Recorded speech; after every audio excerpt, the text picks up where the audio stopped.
দেখো, এটা কিন্তু একটু ব্যাপক অর্থে তোমার দেখার জায়গা আছে। স্বাধীনতার পর থেকে বাংলার রাজনীতিতে যারাই শাসক ছিল, হয়তো বিক্ষিপ্ত তৃণমূলের সন্ত্রাসটা বেশি, কারণ তারা অর্গানাইজ নয়। তুমি কিন্তু এই বাংলায় দেখবে শাসক মাত্রেই এমন একটা সংস্কৃতি চালু করেছে যাকে আমরা বলি প্লুরাল মনোকালচারিজম।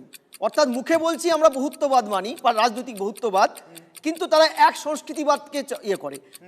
আমরা বারবার বলি তৃণমূলের 15 বছরে এ রাজ্যে আর্টিকেল 14, আর্টিকেল 19, আর্টিকেল 21 মানাই হয়নি। অর্থাৎ খুদ হাইকোর্টের বিচারপতি বলেছে এখানে আইনের শাসন নেই, শাসকের আইন প্রিভেল করে। এই আর্টিকেলগুলোর পার্টিকেলটা যদি বলেন। হ্যাঁ, আমি 14 নম্বর আর্টিকেল আইনের শাসন নেই। 19 নম্বর তোমার ফ্রিডম অফ স্পিচ, বিভিন্ন তুমি ধরে নাও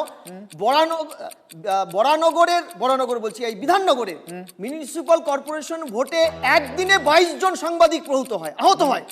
এ রাজ্য এমন রাজ্য যেখানে এমন কোন সাংবাদিক তুমি পাবে না তার বিরুদ্ধে মামলা হয়নি। এমনও আছে ইউটিউবার তাদের সস্ত্রীক সন্তান সহ জেলে ঢুকিয়েছে। অর্থাৎ অসহিষ্ণুতা আজকের কথা নয়, তৎকালীন বাম সরকারের বা তার আগে কংগ্রেস সরকারের সময়ও এই কথাগুলো বারবার উঠে আসতো যে পলিটিক্যাল করাপশন হয়তো গোবলয়ে আছে, কিন্তু পলিটিক্যাল অসহিষ্ণুতায় ভারতবর্ষে 1 নম্বর ফার্স্ট বয় কিন্তু এই পশ্চিমবঙ্গ। ফলে আজকে এই শাসকও তার থেকে দূরে সরছে না। শেষ কথা এখানে যে আমরা কিন্তু এখনো পর্যন্ত স্বাধীনতার পরে